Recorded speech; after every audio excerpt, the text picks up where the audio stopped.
What is this? VFL audio from American Bass, the Rebel series. One, I'm stoked because American Bass, even though I've had my ins and outs with Bob, but I love the guy, and his son Gerwin, which is awesome. American Bass is one of the first brands that helped start Big Jeff Audio. And we have some exclusive products here that aren't even on the market yet. They're about to be here. And they sent them to us. So this video is going to be about the 4 channels, which are VFL Audio Rebel series. I have a 1400.4, a 900.4, and a 2400.4. And then we'll have a part 2 video, which we're actually going to dyno these. Then a part 3 of the monoblocks, which are 3000, 5000, 8000. And then after unboxing those, some dynos. So stay tuned, hit that like button, leave a comment, and you're about to see it before anybody else does right here at bigjeffaudio.com. This way you can see it before you buy it.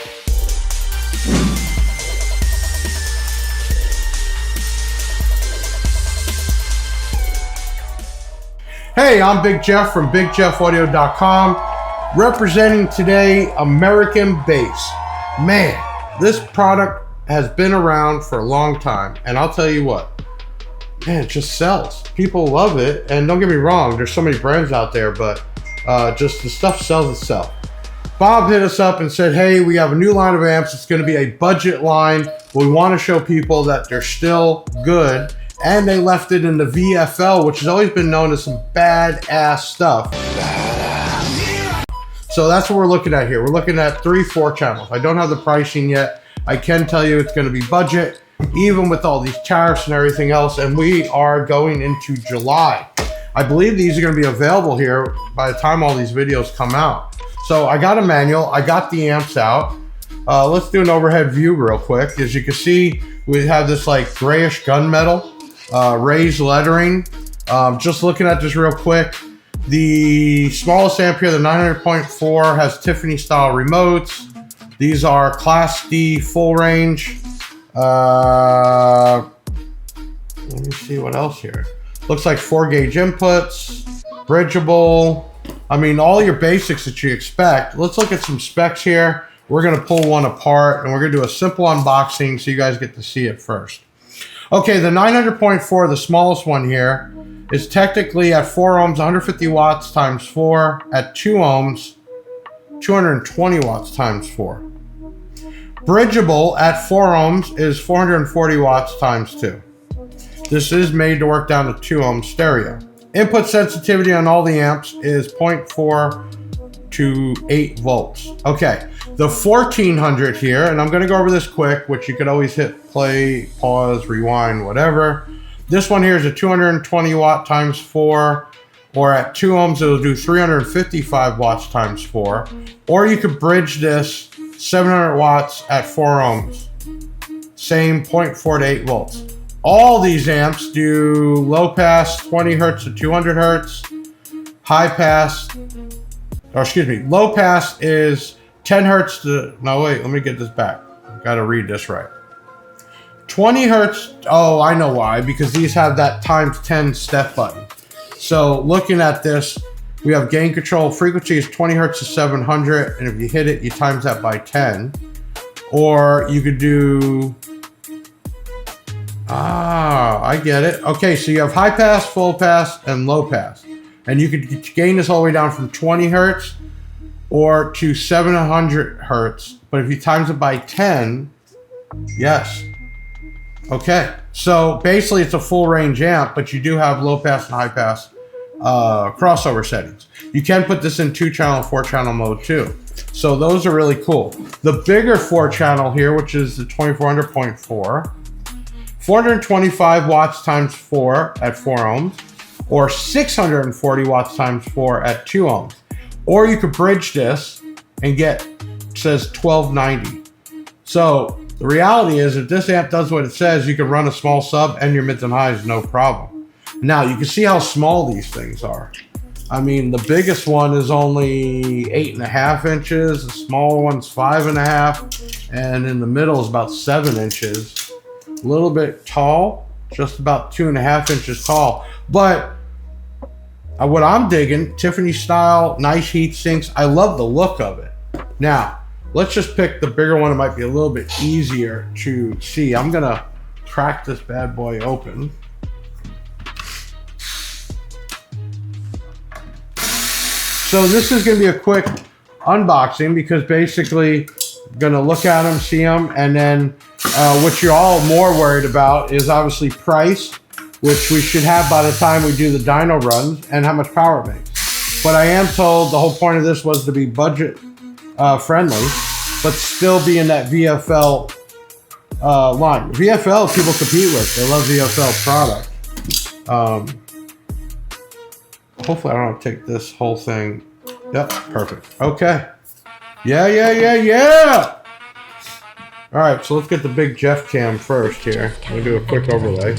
So these are all gonna be basically the same inside, but you're gonna have more MOSFETs and or transformers. But as you can see, you know, I noticed, because I just did another video on these smaller micro type amps, use these green caps. A lot of goop in here. I mean, this thing is solid. None of this stuff moves. Even that, I think they're called a micro board. Somebody can comment and fix me on that. Is even pretty solid. All right, let me grab the up close and personal. Let's get a little closer in here. So you got a rack of caps along the back, and a rack right here. You got your Tiffany style RCAs. And what are these in here? Turn this around. Looks like 1500 UF 80 volt caps. You got 1, 2, 3, 4 in here. And these here, these green ones, which I don't see the brand on them, but 24 volt, 3300 25 volt. I mean, just looking at different amps, I'm gonna think these things are gonna make probably close to that power for sure. You got the American bass in there, and I see the Rebel. You see that in there? And the boards are glossy, so I think they are coated too, which would be good for moisture. Pretty thick heat sink, so good heat transfer. And I just think this thing is pretty solid in here, like not much moves. And even on these coils, they put a lot of goop to hold this in place, which probably does good with heat. And the rest of this looks pretty good. It's just a clean, tight board. And to keep this compact, let me get the big Jeff cam. You can see on the side here, you got 4 gauge inputs, and then you have that step style. Pros and cons, I kind of like it, but you got to remember when you're putting the wire in these type terminals, you got to put it in deep enough, because when you screw it down, it actually pulls the wire in. Most people don't put it in deep enough. Let me grab the up close and personal, and you'll get a better idea what I'm talking about. If you look in here, you see how it's actually at a slant. So what I mean by that is, take a watch this, guys. When you put the wire in, it's not going down straight on it. It's actually going in this way, and it's supposed to pull the wire in.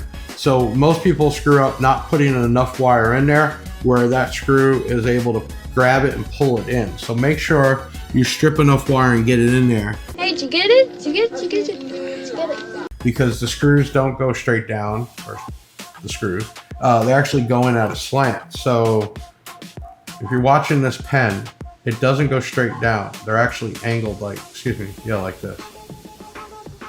Okay. So what happens is when it screws down, it's supposed to grab the wire and pull it in. So you got to go in pretty far, actually pretty far. So make sure you do that when you strip the wire. The rest of this, I like the heatsink. It's just a clean looking amp. They're pretty small footprint, and they look pretty solid inside. You know, Bob has just had good luck making some really good product over the years. The factory he works with or what. It's funny when we talk to him, because everything he makes, like, yeah, this is the baddest, you know, it's everything. But he's never really had any bad product. Some of these SKUs have been around for years and still sell to today. But this machine's still kicking. So I'm gonna put this back together. Leave a comment, what do you think about these new Rebel VFL amps?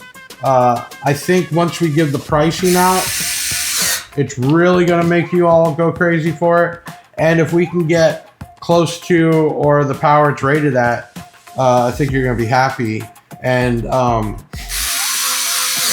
big amps are nice, but stuff like this is small. The next batch we're gonna be looking at shortly will be the Class D. Now they're still full range amps, but they're more bass amps. So there's a 3000, 5000, and 8000. I think the 3000 has always been the most popular. 5000, and once you get past 8, most people really don't have the electricals. Even 8, you should have upgraded electricals. Most of the time, failures are from, it's not even who cares about copper or copper clad, but it's more the electricals, enough battery, and not upgrading alternators. So going over that 5000. But I recommend, you know, American Bass has their cells or the Big Jeff cells, but keep in mind, you have an alternator. Let's say your alternator is even 150 amp alternator, which would be a big alternator, factory.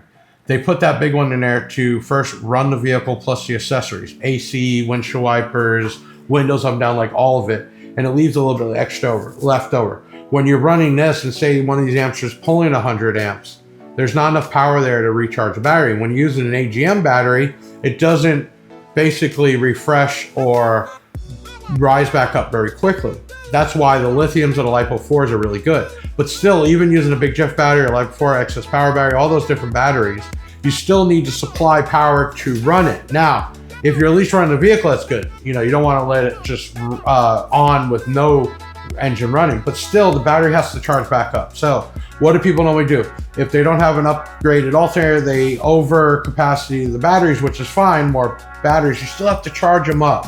Recommendations: don't just shut the vehicle off, let it run for a little bit and let it charge with everything off. Second, if you're doing lithium, use a lithium charger. It definitely charges the batteries differently. And finally, just get a mech band. They're between $400 and $500. I mean, you spend $400 or $500 on a battery. I mean, you can get away with a mech band and one battery in most cases and be perfectly fine, because the mech band is going to be 240 amps. But when in doubt, more electrical. Now, stuff like this, where you're just running one of these in a small amp, no big deal. But man, once you get past 2,000 real watts, you need to upgrade your electrical. So anyway, that's another lesson. Plenty of videos in the past. Thank you to American Bass. Big shout out to them to sending these out. I don't know if they're gonna let us do any giveaways. They want these back. No big deal. I was happy to be one of the first ones with it. And hopefully, if you do buy them, you can buy them from American Bass, but you go to bigjeffaudio.com, obviously. Get your rewards points, the financing, other product, all types of stuff. And my customer service team will help you out. So the Rebel 2400, the Rebel 1400, and the Rebel 900.4, the brand new Rebel VFL amps. You've seen them first, literally first, right here on bigjeffaudio.com. Stay tuned for part 2 where we actually dyno these, and look for another video. We're gonna have the monoblocks next. All full range amps. Yes, they're China, who cares? I just think it's a nice looking amp. I mean, this is just a clean amp. I love that brushed aluminum look, and I love this gray. It kind of goes with everything. Remember what I said about these type terminals? A lot of factories are using these, and the biggest problem is people don't put enough wire in there, so it grabs it. So that's just a little trick. Other than that, this is cool amp. So THD is 0.1%, and again, 20 hertz to 700 hertz. 20 hertz to 700 hertz. Frequency response is 20 hertz to 30 kilohertz.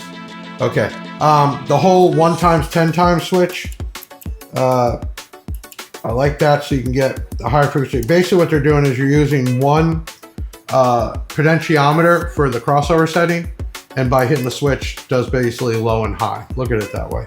And then you have the high pass, full, and low pass. What does that mean? This could run a sub, mids and highs, full range, loudspeakers. It could run anything. Beautiful amps. Hey, thanks for tuning in. Look for that next video where we get to see how much power these come out. And like always, hit that like button, leave a comment, and share this out. Like and follow Big Jeff Audio from bigjeffaudio.com, representing American Bass, man. My man. All right, I'll see you on the next one.